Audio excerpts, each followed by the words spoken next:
Good morning, and thank you for being here. First and foremost, wish all of you a happy Thanksgiving week with you and your families, and hope you have time to really reflect on the blessings we all have in life, and we get to do that together as a team with our families. And so one of my favorite things to do, truthfully, is the Thanksgiving meal with our team and our families here. So hope you get to enjoy that also. Secondly, our thoughts and prayers are with the Nix family, losing an incredible Auburn man and quarterback in 57, and I think he was probably the Pat Sullivan of that day, and who every young Auburn man wanted to be. And I know that they will celebrate his life, I believe, tomorrow, and certainly wish I could be there. Got Iron Pole week, and it's kind of difficult, but that's just know that our thoughts and prayers are with them as they celebrate a magnificent man who impacted many in this Auburn family for sure. What a win Saturday night. Congratulations on HR Quiz and Cam getting some national awards, and very deserving of that. And glad to see our seniors get to celebrate their last game in Jordan-Hare the way they did, and they had to fight for it. And my grandfather used to say there's no mountains being climbed on the smooth side, and we've had to climb some rocky trail, and it's fun to see them keep fighting, truthfully. And I know a lot of people in life give up, and this team hasn't, and they continue to fight, and they had to fight, scratch and claw, and to find a way to win a football game against a very, very good football team in Texas A&M, and just couldn't be prouder for those seniors that they get to go out that way. Happy for our fans to get to enjoy that type of environment. Saturday night in Jordan-Hare is always special, and that will be one that goes down in many, many people's memory, including mine, as one of the special times in coaching. So it was a solid effort. I mean, obviously we struggled to get off the field on third down. Some of that was us, some of that was give credit to them. The quarterback played outstanding and kept plays alive, made great throws, and we messed up some things too, but some of it was them. And offensively, when we were able to win first down, we were really good. And sometimes we didn't, and it was them. And sometimes we didn't. I could say we didn't execute real well, or didn't have a great call, but I thought the effort from our kids was fantastic. Obviously, the start was great, and we're going to need another effort like that this week in the Iron Bowl against another really, really good football team who has a remarkable quarterback, and who makes a difference when you play them. So looking forward to it though, and excited about another opportunity for these kids to prove they're getting better. Hey, Hugh, speaking of no run there, but the good's been really good and the bad's been really bad for them.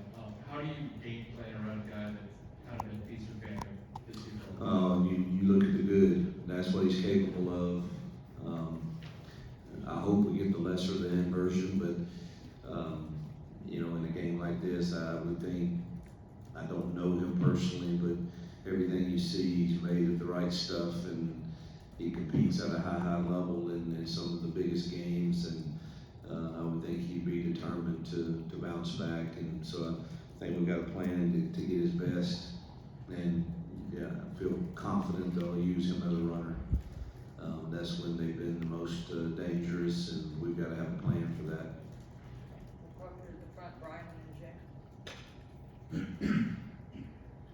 Hugh, on the first touchdown in the overtime, did you consider going for two? And what was the thought process into kicking the extra point? Yeah, truthfully, it was on the road. Probably would have done that. In all transparency, my mind was so cluttered at that moment. I didn't want to bad decision. I had to put so much into getting to that point, if that makes sense. The no timeouts, the drive, we've used quite a few things, and I had no timeouts, and you're gonna have a 25-second play clock coming right at you that you're gonna have to, and then if you don't like it, you don't have a timeout, and it just felt rushed to me, and I usually, when you make decisions in a manner where you feel rushed, they tend not to work out. And so really it was man, I was so consumed with just getting to that point that I wasn't prepared in my mind. Right or wrong, maybe that makes me less than or something, I don't know, but I just wasn't going to feel rushed to make a call at that point. Yeah, I want to talk about the catch that Dre made there late in the game. I think it was the last overtime. I'm not sure I've seen a catch that good. We've been covering Auburn, Jason and I, almost 30 years.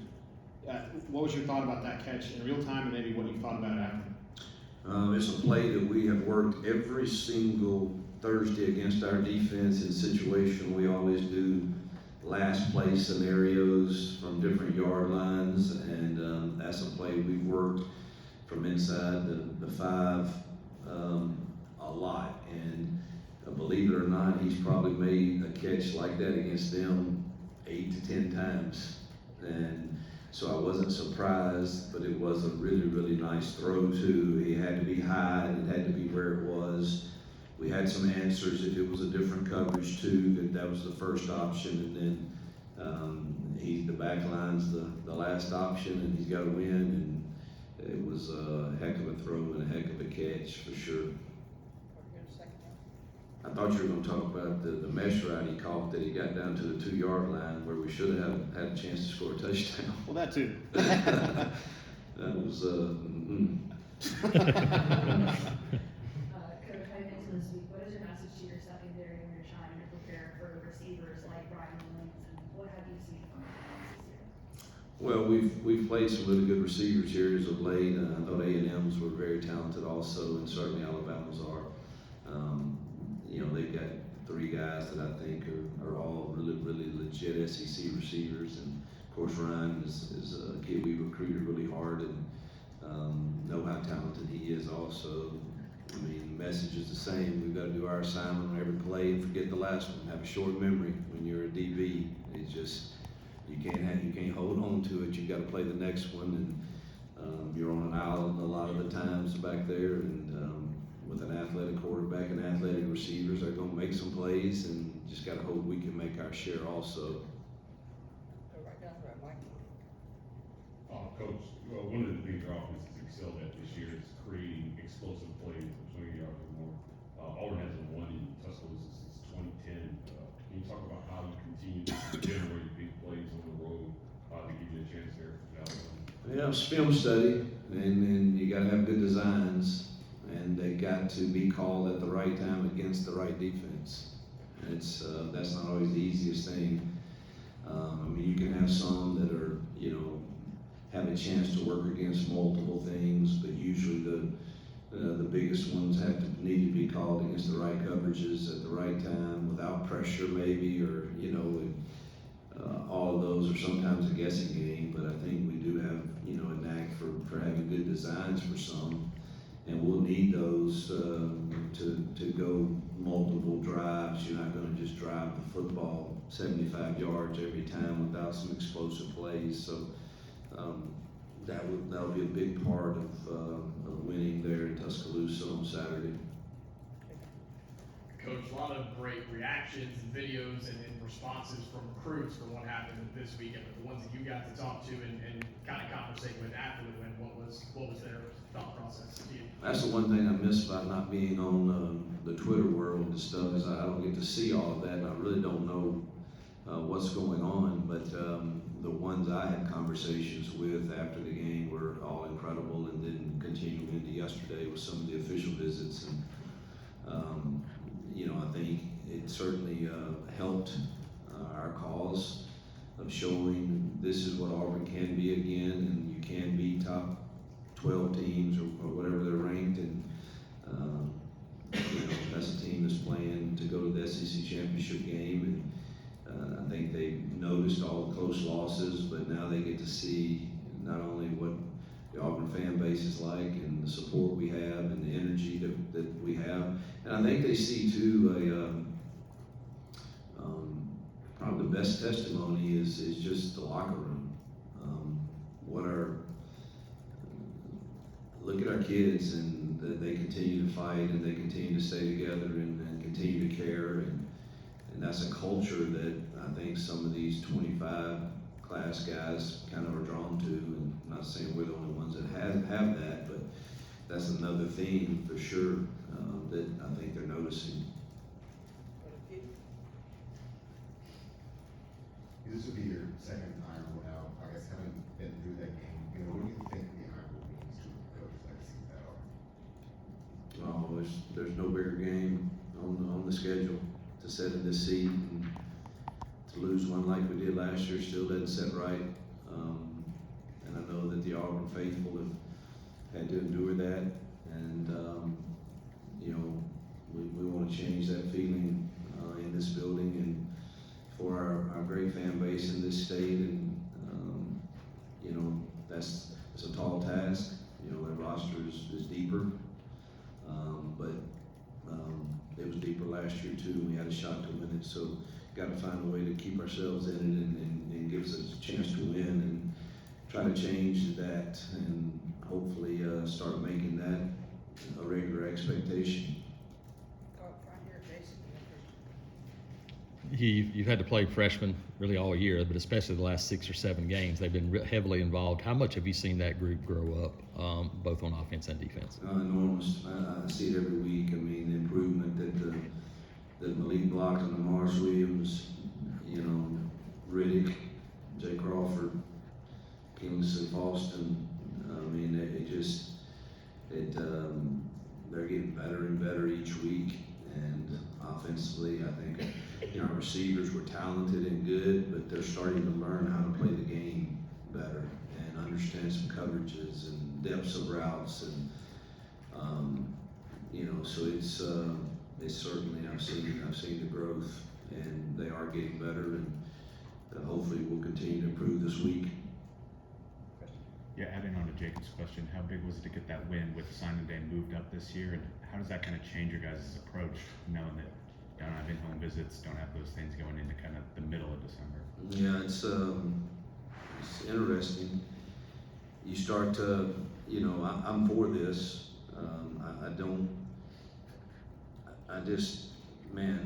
Being able to stay with your team as soon as the season's over in December, and honestly to kind of take a breather a bit at night and be with your family, and not be on the road every single day and doing visits is something I welcome.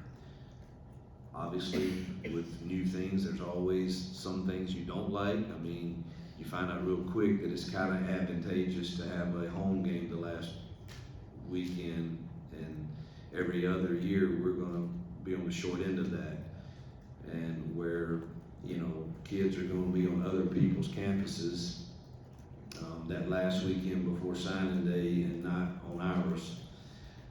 So that's a little negative, and you just got to hope you can hold on through the last storm that comes. But I'm excited about it, truthfully, to be able to kind of be around our team, and you know, you got to continue to recruit them too, and kind of not be all over the place in the month of December. We'll go to the back to Julia and then Johnny.